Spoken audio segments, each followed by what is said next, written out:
दोस्तों स्वागत है आप सभी का स्टोनो मास्टरमाइंड में। अगर आप मेरे चैनल पर नए हैं तो चैनल को सब्सक्राइब कर लें ताकि वीडियो का नोटिफिकेशन मिलता रहे। आज मैं फिर प्रतिलेखन संख्या 5 लेकर आ गया हूं।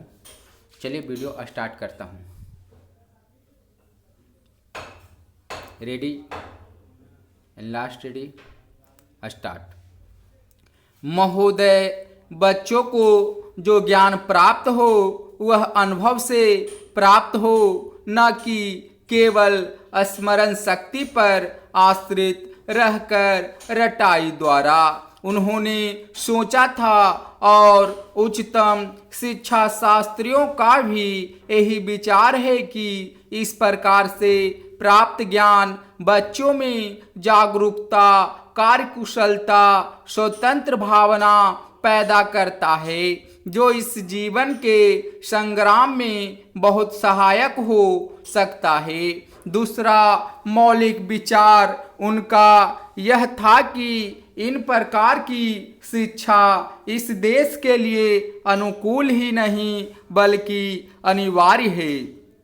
बच्चों से जो कुछ भी काम कराया जाए वह उत्पादक काम हो और उससे जो कुछ भी पैदा हो उससे शिक्षा का बेयादी पूरा नहीं तो अधिकांश निकल सके, क्योंकि यदि शिक्षा का व्यय दूसरे प्रकार से निकालने का प्रयत्न किया जाएगा तो वह बोझ इतना बड़ा होगा कि शिक्षा सार्वजनिक नहीं बन सकेगी। पिछले वर्षों में जो कुछ भी विचार किया गया था या प्रयोग करके देखा गया, उससे जहाँ तक मैं समझता हूँ वही निष्कर्ष निकाला जा सकता है जो पहले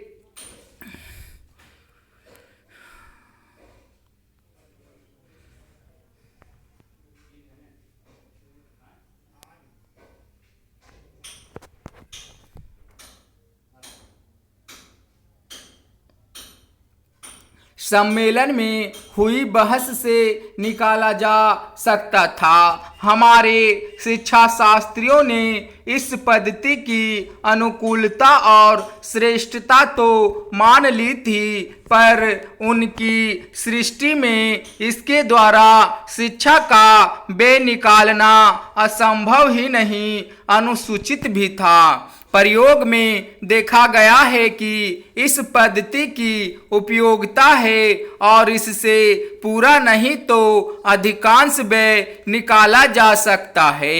यह मैं प्राथमिक और माध्यमिक शिक्षा के संबंध में कह रहा हूँ।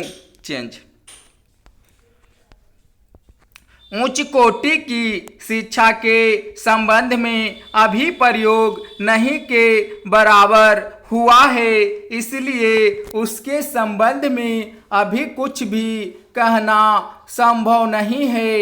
इतना होते हुए भी हम देखते हैं कि इस पद्धति को उतना प्रोत्साहन नहीं मिला और न इसका उतना प्रचार ही हुआ जितना होना चाहिए था और जितना स्वराज प्राप्ति के बाद हम कर सकते थे।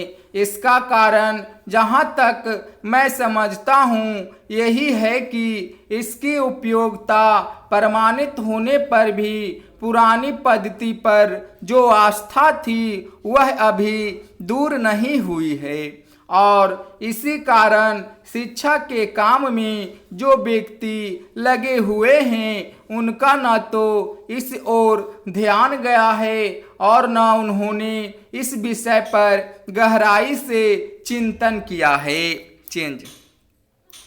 आज भी हम इतना ही कह सकते हैं कि इस पद्धति का अभी केवल प्रयोग ही किया जा रहा है। इसे राष्ट्रीय कार्यक्रम मानकर हमारी सरकार ने उसको चालू करने का निश्चय नहीं किया और क्रियात्मक रूप से कुछ करने की बात तो नहीं के बराबर ही है। उसका परिणाम यह हुआ है कि पुरानी पद्धति की संस्थाएं दिन प्रतिदिन बढ़ती जा रही है और शिक्षा पर सरकार जो कुछ भी व्यय कर सकती है या करना चाहती है उसका बहुत बड़ा अंश उस पद्धति को ही बनाए रखने में व्यय हो रहा है और इस पद्धति को बहुत कम प्रोत्साहन मिला है।